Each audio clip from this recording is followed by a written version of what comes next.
திருப்பாவை 19ஆம் பாடல்.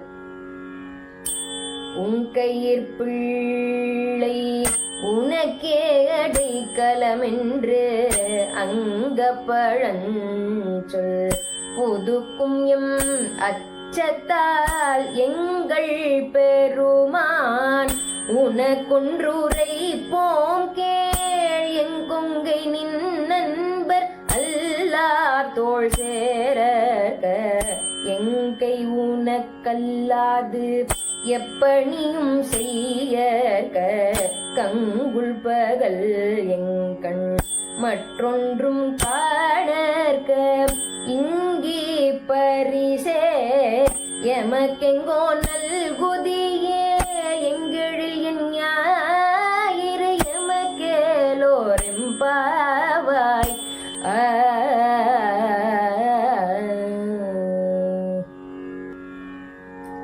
திருச்சிற்றம்பலம். 19வது பாட்டுல கன்னிகைகளா இருக்கக்கூடிய இந்த பெண் தோழிகள் எல்லாரும் தனக்கு வேண்டிய விஷயத்தை சுவாமி கிட்ட கேட்க போறா. அதுக்கு முன்னாடி என்ன கேட்க போறாளோ அந்த விஷயத்துக்கு உண்டான ஞானம் முன்னாடியே வழங்கியாச்சாம். 18வது பாட்டுல பெண்களுக்கு எதுக்கு ஞானம் அப்படின்னு ஒரு வழக்கம் இருக்கு. அவளுக்கு என்னத்துக்கு ஞானம் வந்துடுத்துனா அவளுக்கு சரி வராது அப்படிங்கிற மாதிரியான ஒரு பேச்சு வழக்குகள்லாம் இருக்குது. ஆனால் அதெல்லாம் உண்மையான ஒரு விஷயம் கிடையாது. பழங்காலத்தில் அதெல்லாம் கிடையாது. இந்த காலத்துலேயும் சில பேர் அதை கடைப்பிடிச்சின்னு இருக்கா. எல்லா பெண்களுக்கும் ஞானம் வரணுங்கிறத சில பேர் கடைப்பிடிச்சின்னு இருக்கா. எதுக்கு ஸ்பெசிஃபிக்காக இங்கே பெண்களை சொல்கிறோம் அப்படின்னு சொன்னால், இவா பெண்கள் தான் பாடின்னு இருக்கா இல்லையா, அவள் தான் நீராடின்னு இருக்கா, அவள் தான் சுவாமி கிட்ட கேட்க போகிறா என்ன வேணும் அப்படிங்கிறது. மாணிக்க வாசக பெருமானும் ஒரு பெண்ணாக இருந்துட்டு அந்த நிலையில் பாடின்னு இருக்கார். அதனால பெண்களுக்கு ஒரு சொல்லக்கூடிய விஷயங்கள் இருக்கிறதுனால இந்த பெண்களுக்கு ஞானம் அப்படிங்கிறது எந்த நேரத்தில் கொடுக்கணும், எதுக்காக கொடுக்கணும், எப்படிப்பட்ட ஞானத்தை கொடுக்கணும் அப்படிங்கிறதெல்லாம் இதெல்லாம் படித்தாதான் நமக்கு தெரியும். என்னமோ குருட்டாம்போக்கில் அப்படியே போகணும், இப்படி தான் பெண்கள் வாழணும் அப்படிங்கிறதெல்லாம் பிற்காலத்தில் தானாக ஏற்பட்டிருக்கே தவிர பழங்காலத்தில் நம்மளுடைய சனாதன தர்மம் அப்படி சொல்லவே இல்லை. அப்படி பார்த்தாக்க காரைக்கால் அம்மையாரோ ஒரு ஔவையார் பாட்டியோ வந்திருப்பாளா இல்லையா? எத்தனையோ பெண்கள் இருந்த மத்தியில் இவா வந்தப்பவும் இவாளை வணங்கக்கூடிய நிலைமையில தானே எல்லாருமே இருந்திருக்கா. காரைக்கால் அம்மையார் வந்தா அப்படின்னு சொன்னால் அவளை வணங்கக்கூடிய நிலைமையில தான் இருந்திருக்கா. அரசர்களும் சரி, மற்ற மக்களும் சரி. இவா என்ன ஒரு பெண், இவா என்ன வீதி வீதியாக பாடின்னு வருதுன்னு யாரும் இகழ்ந்ததான் நமக்கு சரித்திரத்தில் கிடைக்கல. ஔவையார் பாட்டி வரா அப்படின்னு சொன்னால் அத்தனை பேரும் வணங்கியிருக்கா அந்த பாட்டியை. அப்படி பெண்களுக்குன்னு ஒரு மதிப்பு இருந்திருக்கு. நம்ம சனாதன தர்மம் அதை கொடுத்துருக்கு. அந்த ஞானம் என்ன ஞானம், இந்த பெண்கள் என்ன கேட்க போறா சுவாமி கிட்ட அப்படிங்கிறத பார்ப்போம். உங்கையிற் பிள்ளை உனக்கே அடைக்கலம் என்று அங்கு அப்பழஞ்சொல் புதுக்கும் எம் அச்சத்தால். அதாவது பெருமான் கிட்ட பேசுகிறா இந்த பெண்கள். ஏன்னா பெருமான் கிட்ட தானே வேண்ட போறா இவாளுக்கு வேணுங்கிற விஷயத்தை. பழமையான ஒரு பழமொழி ஒன்று உண்டு, உங்கையிற் பிள்ளை உனக்கே அடைக்கலம் அப்படின்னு. அதாவது ஒரு பெற்றோர் தன்னோட குழந்தைய கல்வி கூடத்தில் ஒப்படைக்க போகிறா, அந்த ஆசிரியர்கிட்ட ஒப்படைக்க போகிறாளாம். அப்படி கொடுக்கும் பொழுது உன் கையிற் பிள்ளை உனக்கே அடைக்கலம், உங்களோட கையில் என்னோட பிள்ளையை கொடுத்துட்டேன், உங்களுக்கே அந்த பிள்ளை அடைக்கலம், நீங்கள் தான் தஞ்சம், அதனால் நீங்கள் தான் பார்த்துக்கணும் அப்படின்னு சொல்லிட்டு ஒப்படைப்பாளாம். அதை திருப்பி ஞாபகப்படுத்துவாளாம் ஒரு தடவை. ஏன்னா இவா பெத்தவா இல்லையா, அதனால் திருப்பி ஒரு அழகான வார்த்தைகளனால ஞாபகப்படுத்துவாளாம்.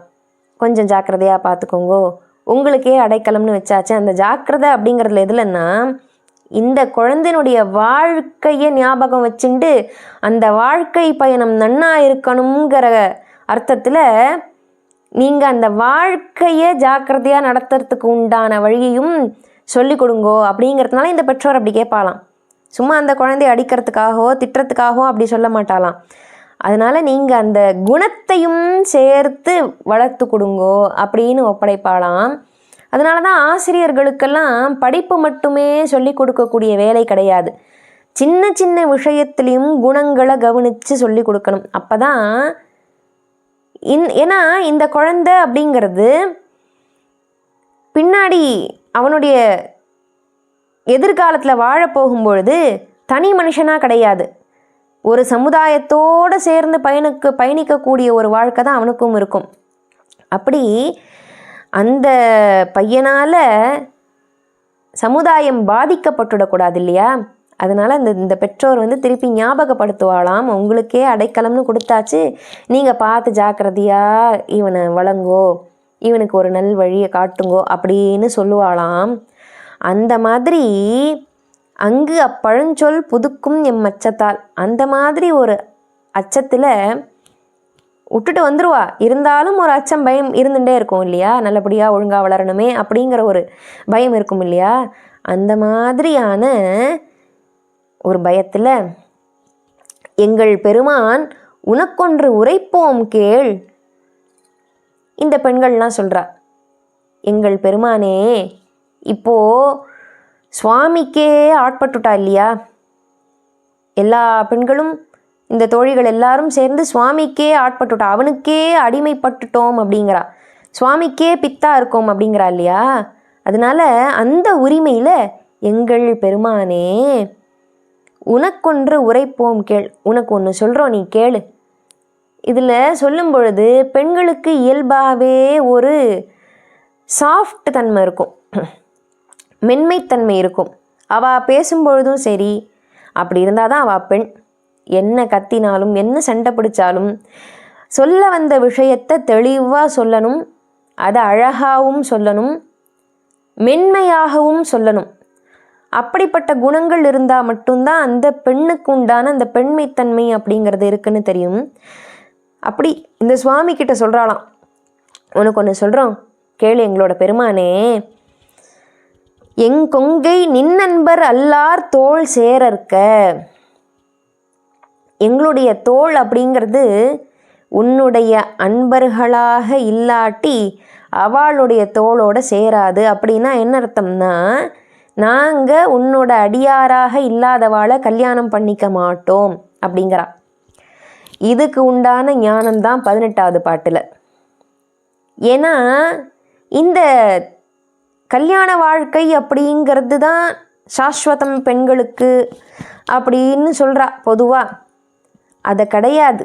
ஏன்னா அந்த கல்யாண வாழ்க்கையும் சாஸ்வதம் கிடையாது, அந்த கணவனும் நிரந்தரம் கிடையாது. எந்த நேரத்திலையும் நிரந்தரம் இல்லாமல் போகலாம், கணவனும் சரி வாழ்க்கையும் சரி. பிரத்யட்சமாக பார்க்குறோம் இல்லையா? நம்ம இப்படி தான் இருக்கணும் அப்படி தான் இருக்கணுன்ற விஷயம் கிடையாது. ஆனால் யாரும் யாருக்கும் நிரந்தரம் இல்லை, இதுதான் உண்மை. கணவனும் மனைவிக்கு நிரந்தரம் கிடையாது, மனைவிக்கும் கணவன் நிரந்தரம் கிடையாது, அப்பா அம்மாவுக்கும் குழந்தைகள் நிரந்தரம் கிடையாது, குழந்தைகளுக்கும் அப்பா அம்மா நிரந்தரம் கிடையாது.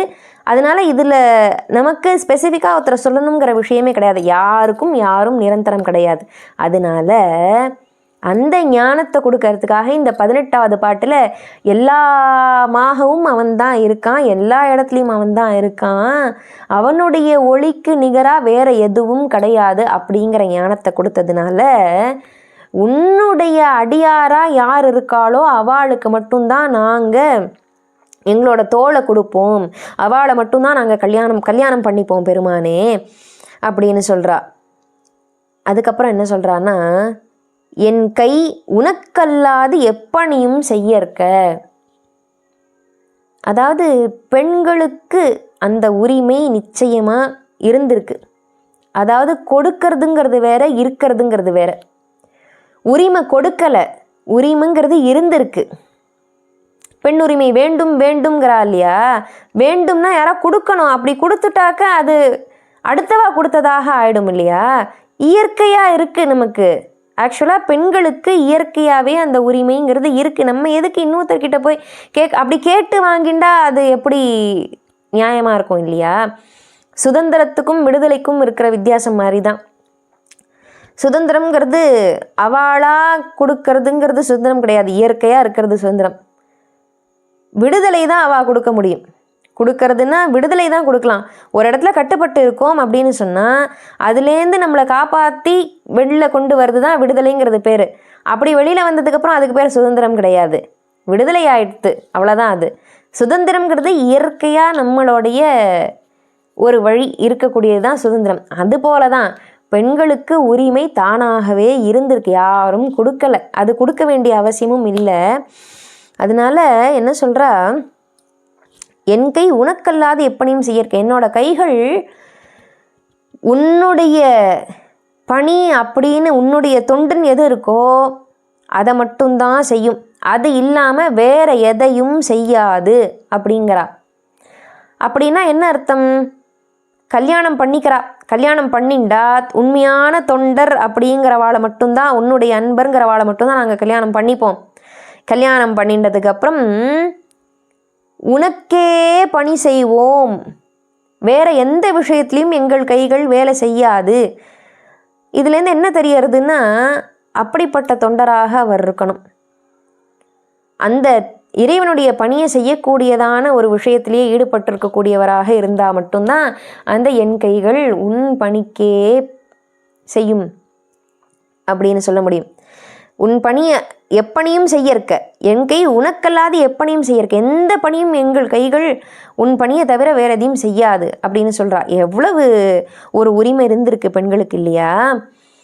அந்த உண்மையான அடியார்னு சொன்னால் சுவாமி மேலே பக்தி இருக்கிறது, சுவாமி மேலே அன்பு இருக்கிறது ஒரு பக்கம், அதுவும் பக்தி தான்.